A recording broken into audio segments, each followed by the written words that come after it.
cool. I Definitely. mean, I flow with this, All right, cool. I love to get into that conversation, the industry Yeah, conversation. cool.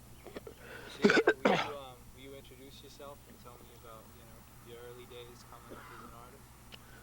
Um, I'm Kool Keith, the lyrical legend. I came up with the Ultramagnetic MCs. Matter of fact, the lead vocalist, the writer behind the scenes. My job was to put the lyrics in place. Said did the beats. I was a very important leader in the group, and that made me a most important person that was able to. Now, let me hit it again. Do that No again. problem, no problem. Why don't let's start it like this. Okay. Introduce yourself and tell me your first memories of hip hop as a Okay. kid. Okay. You ready? Yeah, go. What's up? This is Kool Keith, the lyrical legend from the Bronx, formerly of Ultramagnetic MCs. Went on to do Dr. Octagon, different things myself.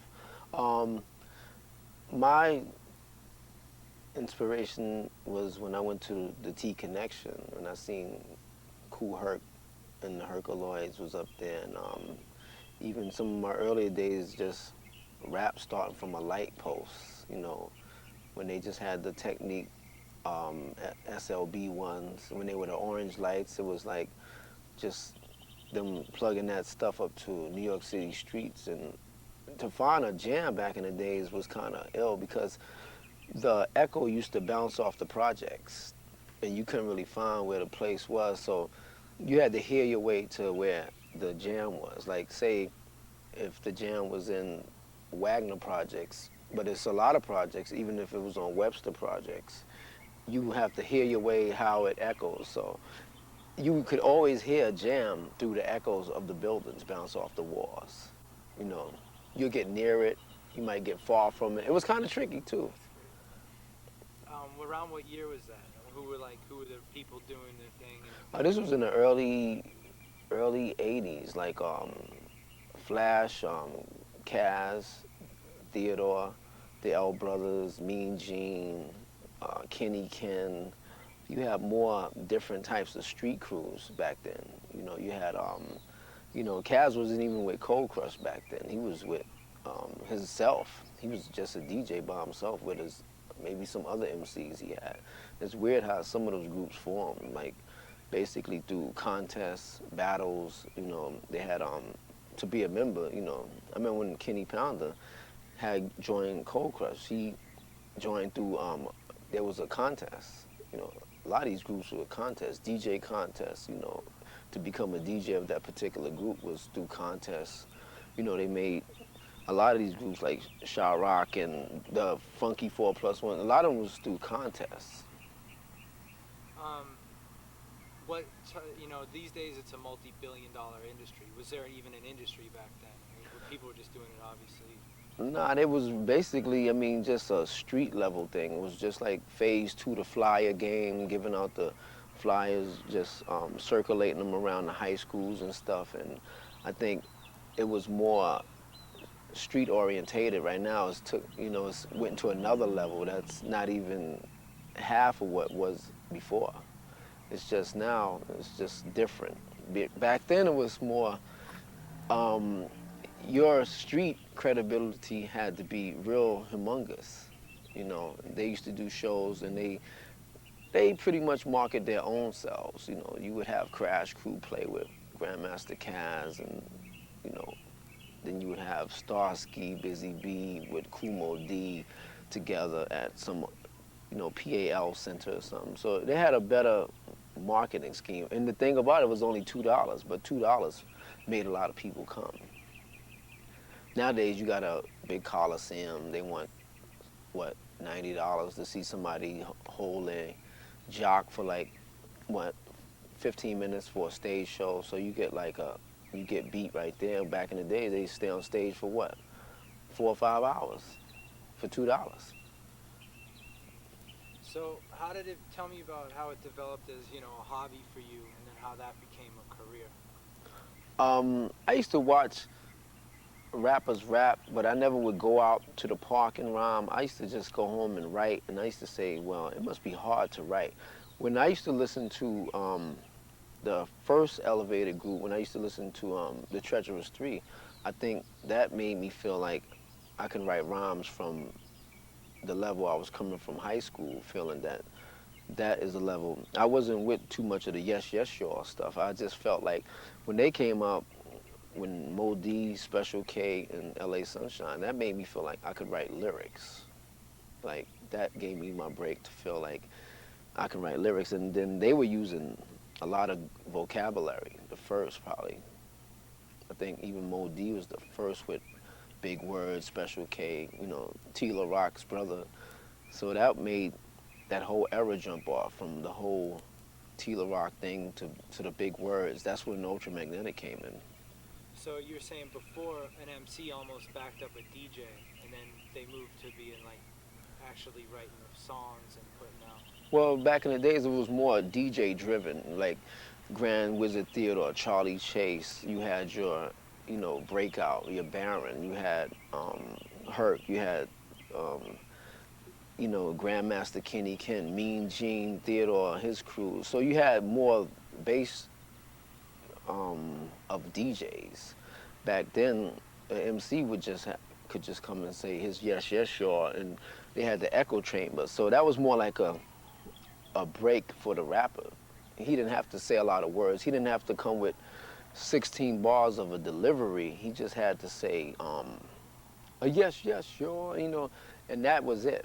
The DJ was the person with the cut. And so I think back in the days it was who had the first records, like who had Catch a Groove first, who had Impeach the President first. It was more DJ driven. So tell me how Ultramagnetic MCs formed and how you guys. How many feet do we got? How Ultramagnetic formed and then how you guys went about getting your first deal. You were saying you used to shop around directly. It was funny when nowadays you got lawyers discussing the deals. It's like when we got our first deal, I know for a fact all those groups back in the late 80s probably were walking hand to hand giving out these tapes to record companies. We didn't even have CDs then. We didn't have no mixtapes. We had cassettes. And you had to give them out to record companies. I remember I used to go in certain record companies and see a box full of cassettes. I was like, this A&R guy ain't gonna hear these cassettes. But unfortunately, it was different types of ways. I mean, where you had the mixtapes back in the days, I think we got on with vinyl. Everybody had vinyl out, so it's like we jumped off with vinyl. When MC Ultra was a big street record, we kind of spent easily into a deal from that vinyl.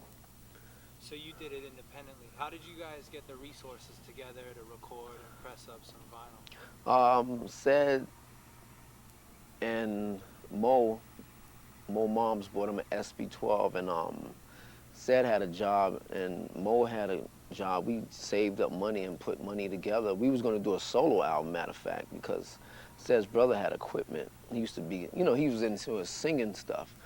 So we were saying, well, why don't you guys do an album together first as Ultramagnetic before y'all try to go do solo projects, which we was trying to do solo projects originally. And we ended up making some tracks together, and then we ended up recording a whole album together and saying, let's call ourselves Ultramagnetic and do a whole album together. After we finish this album, I can do a solo album or you do a solo album. Then we went on to do like 3 or 4 albums after that. So the first album you guys did without a deal is what you're saying. Yeah. So then, because we just explained how that people, because it was pop, it had an underground following, then a label took interest. That's actually correct. We had built up a street base so much that we had like about 9 or 10 records on vinyl before they even thought about us doing an album. So we had really built up a lot of street momentum before we got into an album. So we finished that. And after that, after about 9 singles of vinyl, they said, why don't you guys do an album? And the album budgets wasn't that high back then. Now you get cats who get 100 to 300,000 to do an album, when basically you can finish an album with very little money, which I know, but it was like at that time they wasn't giving big advances. I mean, you had like maybe 25,000 to do a whole big giant album, but it was just like that time change, you know. Right now, you can go in the studio and order popcorn, sit in big leather seats, and like you said, spend 5,000 a day on one track, and it might be whack. So tell me about the first deal. You know, was it a good deal that you guys got, or was the record industry trying to, you know, that label trying to take advantage of some young people that didn't really know the ins and outs of the industry?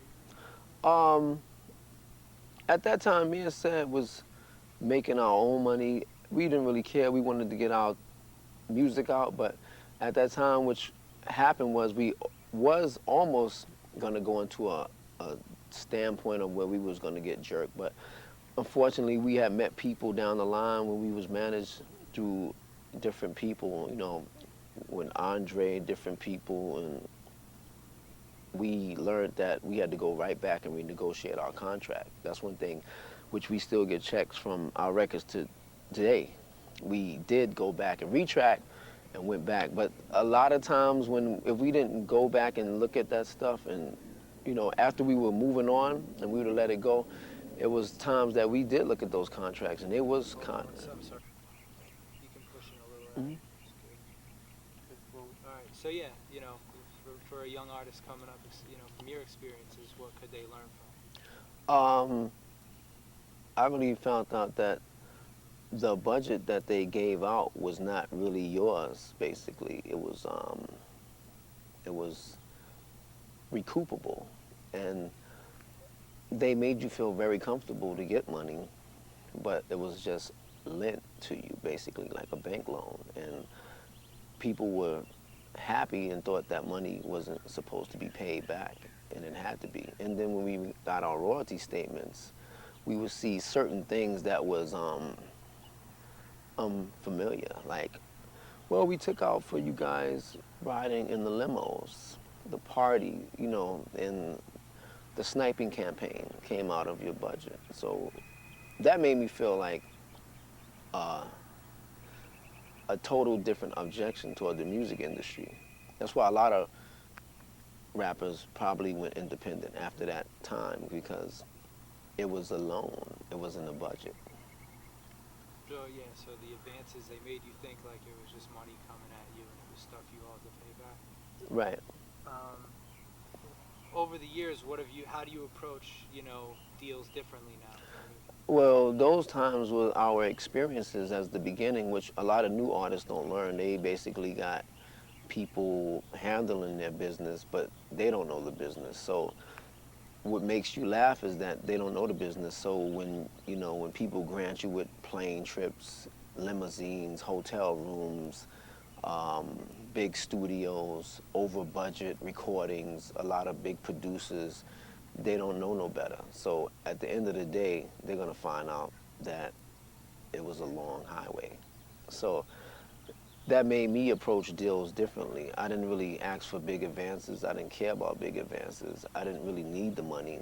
I was more or less on selling my record equally than me trading my music for a lot of money to be recouped and still own a record company because I was more well equipped mentally for that type of deal and it made me better.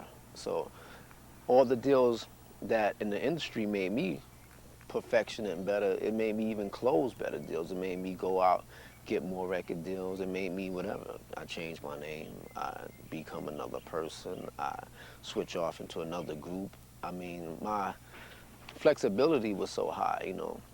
And I was probably one of the first artists, and that made me realize that not only I would open myself to different branches of rap, from house to technotronic to rap to hip hop to regular music to me rapping on anything. And that gave me a wide range in the music industry, which probably no other rapper probably ever did. Explain to me publishing. What's this? You know, to a young artist, you know, what's publishing? What's the importance of it for the industry? Publishing is very important. I mean, it's basically your records in the long term coming back to you. I mean, maybe you might have signed a deal in 1989, but in 97, the money is coming back in a big bulk and you don't have none. because back in the time you sold that right to your music and your writing and your ASCAP and different things, and that's not coming back to you. Unfortunately, me and said, and we were very patient. Some people aren't patient. They need the money right now. They got to buy a car to front. They got to buy watches. They got to get, fake Rolexes. They got to get cars. They got to go out and buy a lot of things to front. And we didn't front, basically. We took our time and waited. And I was amazed at some of the checks that came in the mail, but I was amazed that if I would have sold my publishing, some of the checks that wouldn't have came. So what's ASCAP or BMI? Explain that. ASCAP and BMI are your writer's credits, basically. When you write your lyrics, they report the money back to you from radio, all types of cable networks across the country that use your songs for commercials, places that use your song for whatever, it's cable, it's any type of network around the country. They are a scanning program to see how many spins you get from America to Brazil to Puerto Rico to Denmark, anywhere in the world, and that's what they collect. And if you sold that, somebody else is collecting that. So that's really the bulk of your royalties would be from your publishing. That is the bulk of your royalties, plus the mechanicals. Explain that. That's a part of your regular selling mechanicals as far as the record selling, not as far as the vocals. But sometimes some people got a lot of shady deals where, the producer gets the mechanicals. Because a lot of people don't write their own songs. I write my own records. A lot of guys got rappers writing for them. A lot of singers got people writing for them. So they miss that. What's the most common way that the industry labels take advantage of young artists who don't know better? Because they're very happy. They run into these companies. They give them a couple New Era baseball caps. They give them a couple of jerseys. They give them a big gold chain. They give them some jewelry.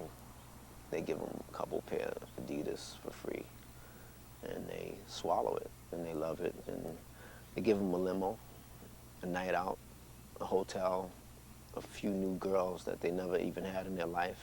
And they love it. They think they're living a life. And they chew it up and eat it. But later on, it's like they'll see how difficult it is. But they won't tell you that because they're fronting. What's explain like the nature of the music industry? Say like to the audience that just doesn't know anything about this business. What's the nature of it? The nature of this music industry, basically, it is to make money off of you, basically, which they are, but there's supposed to be some type of equal percentage, but it's basically not. But when you sell 1,000,000, they probably spent 5 million to make you sell 1,000,000. It's like it's a chess game. So you're still not satisfied unless you take your business elsewhere. It's like when you look at Babyface and Michael Jackson, those guys make a lot of money, but they never started their own record labels. So those guys made their labels rich. They didn't do anything no better than the average rapper did as time goes on. Hold on 1 second. You can cut. I'm just gonna wait for Yeah, the come in. helicopter. Cool. You just and then So tell me about advances and how artists don't know necessarily that's an advance. Well, the advance is it's like be quiet money. That's what an advance is, which I didn't really care about back in that time. Advances are supposed to be money to keep you above float until your album comes out. But like you said, a lot of artists went out and spent their advances on things they need to front to become a rapper. They need a chain, they need a watch, they need a brand new denim suit, and that's what the advance is. So that's still money that's owed back in the recoupment, which they didn't read in the fine lines in the contract, the little words in the contract. But those were some of the things that an advance was, and a lot of groups get caught up into the advance world thinking it's all good. So tell me about the how you going solo and the kind of deals that you sign going solo. I guess being on an independent label. What are the differences? Well, I try to keep a lot of groups are stuck in contracts, majors. They can't get out their deals. They need people to work hard. They got to pay lawyers and legal fares. I try to keep a clean, straight up deal with people. We do one for one. I trade the album, you trade the money, and it's that. I don't feel like I don't need to owe you 9,000 albums for 1 year, which some people do have contracts like that. I don't want to feel that way any whatsoever. And that's a big thing that's going on in the business. A lot of rappers are negotiated and unhard to terminate contracts.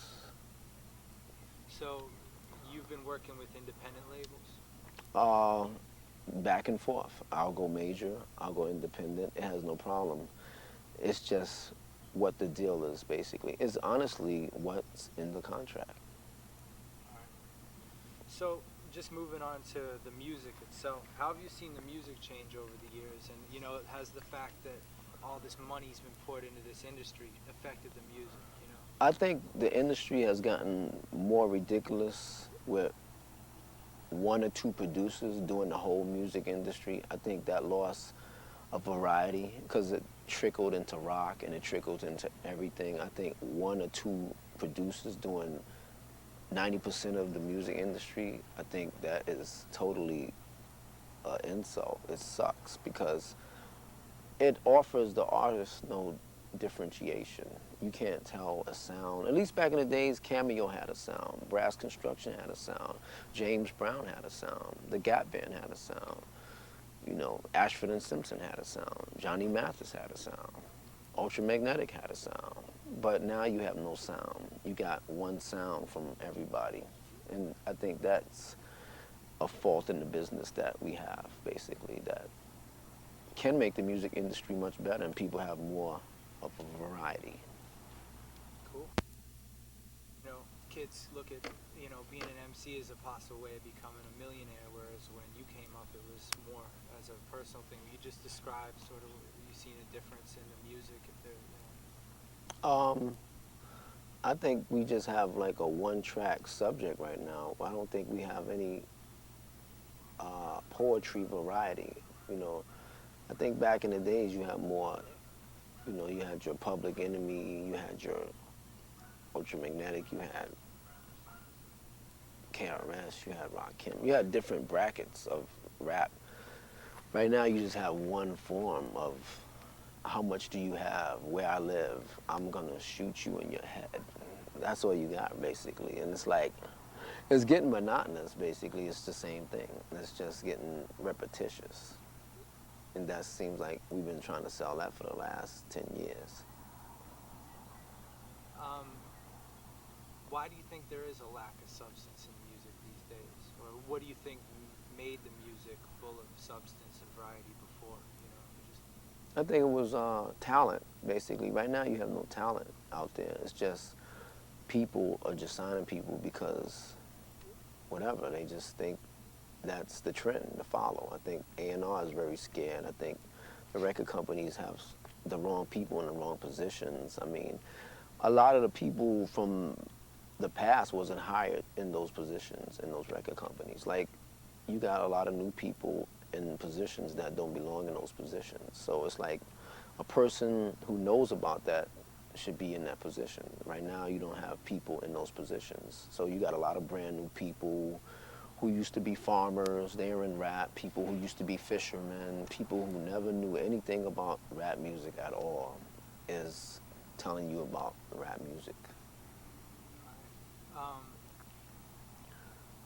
as an industry, do you think that now it's just really money driven, whereas before people were doing it? I mean, I think it's definitely basically money driven. I think it's just about the sales. I mean, the artists are not even being developed anymore. I mean, every Tuesday a brand new artist comes out. You don't even have time to get used to the first artist. Before, it was a time where you can learn about the artist, feel the artist, grow with the artist. Now it's like You don't even have that artist. Artists are very disposable now. One singer comes out Monday, another one comes out Tuesday, another one comes out Wednesday. Thursday they got a new rapper. Friday they got a new rapper. It's a conveyor belt. The industry has turned into one big conveyor belt, and the people love it now. It's like they're not satisfied with development of an artist. Rock bands are probably the last to still develop artists. They'll stick with an artist for maybe 4 or 5 years, and the fans will grow with them. They'll learn about them like a book. It's like a comic book. It's like people follow Spider-Man. It's like they do the rap music kind of different, but they'll film Matrix for like 5 years. Matrix 1, Matrix 2, Matrix 3 and 4 and 5. Jason 1 and Jason 2, Nightmare on Elm Street 7. But they won't do Rapper 7. They will do Singer 7. They won't do Singer 7. They just keep it, it's disposable. Yeah, whatever sells the most units. They're just disposable. So you give an artist a budget for 200 grand, you make them run it up, you make them spend about 150,000 to 170,000 on some whack producers. You give them 25,000 in advance. You tell them to go to Brazil, let them buy some jewelry, and his career's over after that. What's your favorite era in the history of rap music, and who and why? My favorite era was 88, 89. Like, that was the peak of rap, basically, and the variety of rap, the differentiation, the Slick Rick, the Kool Keith, the LL, the variety of rap, the art form of each individual you can relate to. Not everybody look the same. Not everybody looks the same. Not every video looks the same. Every video with the same concept, the same dancers, the same standing by a car. I think it was the year of originality. What inspires you when you write? I mean, we're working with a program that inspires people to write from real life experiences and real substantial stuff. They talk down on the superficial shit you see in the industry now. Mm-hmm. Tell me about how that is played. Is that what inspires you? Is real, personal things? I'm even writing more stronger towards the industry than I ever have, because I think the reality of it is people need to know. I think I can't write nothing right now that's not true about the music industry. I just love to write what is true. Some people want to write about they own $18,000 houses, they own $18,000 cars, but in the reality they own $18,000 nothing. But they want to say they own $180,000 worth of jewelry. But the figure in their mind, they say, is 18,000. That's mentally in their mind, $18,000 only, because that was their advance. So from 150,000. So I guess talking about deals and stuff, if you could go approach your first deal or the earlier deals again, is there anything you would do differently, knowing what you know now, having been through the industry for a while? I think a lot of people have learned from my past who have groups, who have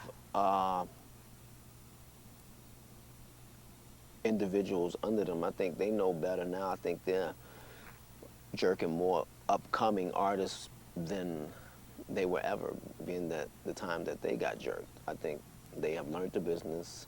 They sign some girl, they give her a nice pair of tight pants, get her hair done, put her in the spotlight, say, you're gonna be a star, baby. You're gonna be wonderful. You're gonna be so big. We're gonna blow you up. We're gonna just blow you out of here. We're gonna put so much money into you. And she gets so souped up that she don't even know the business. And she thinks she's large in her mind. But I'm riding around with your Rolls Royce that you made. I'm riding around with your Rolls Royce that you sung for me, the beautiful song. And I love it.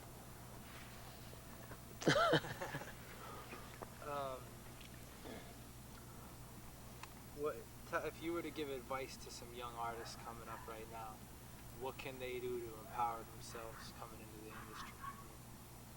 I think they're impatient. I think they're ready to just jump on tracks. I think they're just impatient. I think a lot of people are going through pressures, and a lot of people see rap as the only way out. I think there's other ways out. You could be more of a mind figure in the business. I think that people just see it as their only way out. I mean, a lot of people ain't good rappers, honestly, and I think people are mad in a way that I think a lot of people in the industry are signing their cousins, their brothers, their uncles.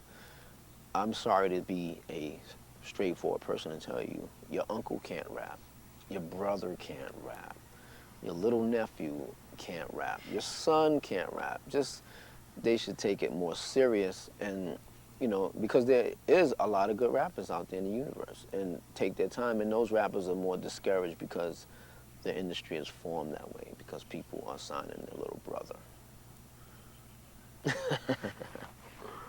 Where do you see the music in the hip hop industry, music industry heading? With the two producers that run the whole business, I don't see it heading anywhere further unless we um, dimensionalize the music industry and make it more bigger. Like, there's other producers out there. There's producers in Brazil. There's producers in LA. There's producers in New York. Let some of these other cats who got MPC 60s get out there and do their thing. You just can't narrow the industry down to one certain sound around this whole business, because we got variety. We need variety. Some people like blue, some people like red, some people like green. We can't just look at blue all the time. I don't want to hear Britney Spears singing over blue. I don't want to hear Christina Aguilera over blue. I don't want to hear Method Man over blue. I don't want to hear Johnny Cash over blue. I think one artist doing production is totally ridiculous. I think they have other artists. And I think it's a part of the industry. It's all into the A&R also. It's just a insecurity, basically, that the industry have. Everybody's trying to be safe, so no A&R wants to lose their job right now. They're trying to play safe and buck dance and keep their job. So when you working for a company, you really don't have any juice to sign anybody. You're gonna only try to stay safe and hire the next act that's hot compared to the next act. And you got to keep your job. So you're not going to play safe and sign a brand new act. Um, so just moving on to, I guess, 20 feet, or if you want to describe some hand details or something like that.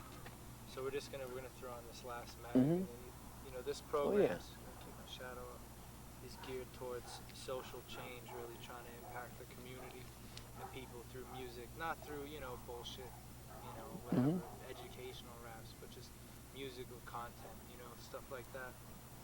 So I just wanted to get you to comment on music as a means for social change. Mm-hmm. How you've seen it. So we're just gonna throw on this other mag. I think that's what you were talking about with like people like Chuck D and all Mm-hmm. that. In the late '80s, actually, were Mm-hmm. talking about something rather than these days.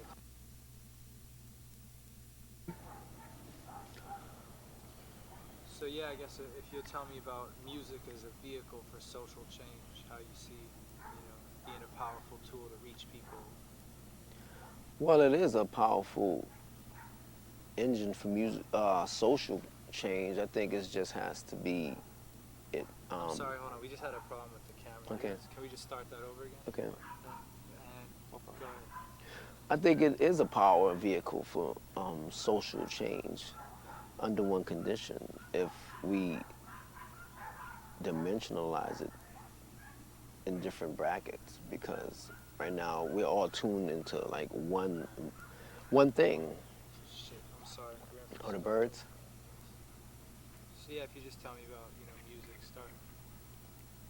Um, I think music is a social change. It is a vehicle, but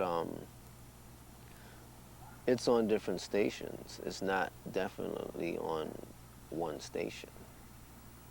It has to be found because right now we're basically, manipulated by a lot of media with maybe a few stations that ain't with that.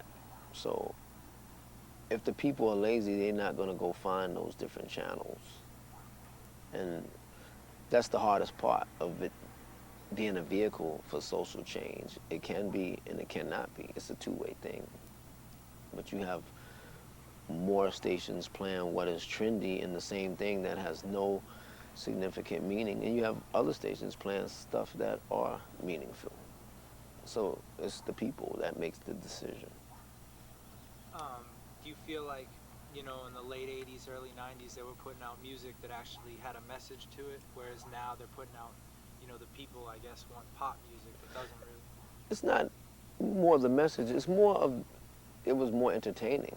Right now, it's just we've been eating the same sandwiches for the last 10 years, and I think it's time to put in some different ingredients. Like let's add some salt. I mean, this sandwich has the same taste every year for the last 5 or 6 years, 10 years. Who are your favorite artists out there, from the past to the present? Um, I don't really have a favorite artist. I think my favorite artist is myself because I write myself. I am who I am myself. I don't have a favorite artist because a lot of people don't amuse me in a way that I would amuse my own self. I think I am my own favorite artist because I like myself. I like what I am. And I wouldn't be the person I am if I didn't like what I do. I think I don't have a favorite artist. I like artists, but I don't have a favorite artist. I think everybody's good to a certain extent. That's basically it. Do you think it's important to put honesty in your music? I mean, Um, I write kind of sci-fi. I write kind of truth. I write kind of different. I write kind of to the left, but I have fun doing it. I think some people write things that they are not. They truly are not. They just write because that's what they think the people want to hear. And they write that way because they're not themselves. So they write that way because that's what it's going to take to make the record company happy. I think I write to make myself happy. You know? what would you say to a group of young kids out there that are trying to write to be true to themselves and not to, some pop industry? I think what kills me is that a lot of urban kids in urban areas are lusting a scenario of rap that's not even them. I mean, how can you live in a condition and fantasize about somebody else's condition and like it? Because another person may rap about a 10 times higher and better condition than your condition. But how can you relate to that when you haven't even seen that? That's the funny joke about it. Yeah. You grab some details, Aaron. We're just gonna go grab some cutaway stuff, Oh yeah. and then cool. It's good, It was a great Oh yeah. I talk. will not, yeah. Put it down. Put it down. Appreciate it. So yeah, when you're back in New York, I'll have to you come through the editing room.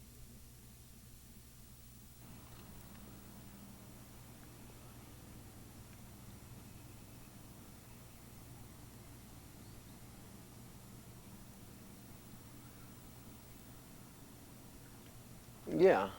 I'm gonna be at this club not too far away. Not this far away, basically. A good show was always like in the locker room. You know, there was times I did shows and I felt mad. What's the people out in LA like? You feel like there's loyal fans out here? They do have loyal fans out here. I think everywhere in the United States also. It's like they're kind of spoiled. I mean, they should be happy that a lot of these groups are go an hour in 10 to 15 minutes, and where some of these bands are big around the world and they just come to do 5 minutes and they still ain't happy. Like Yeah. people want you to be on stage for 3 hours. Yeah, yeah.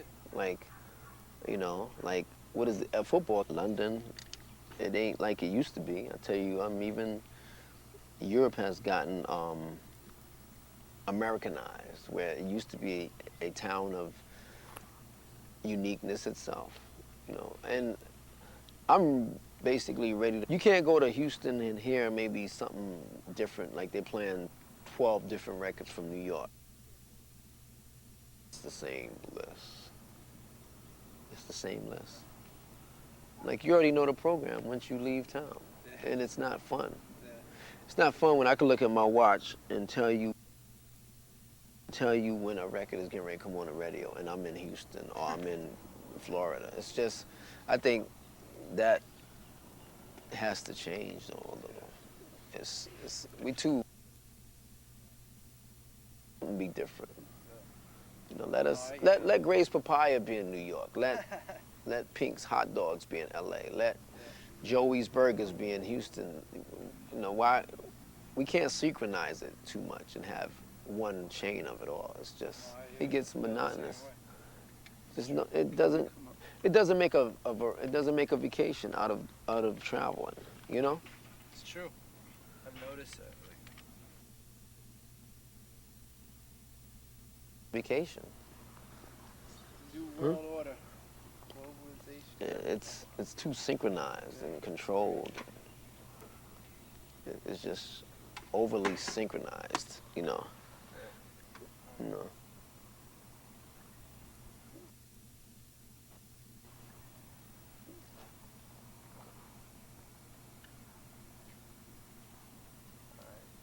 good. Hmm. Cool. Yo, thank Oh you. yeah, man.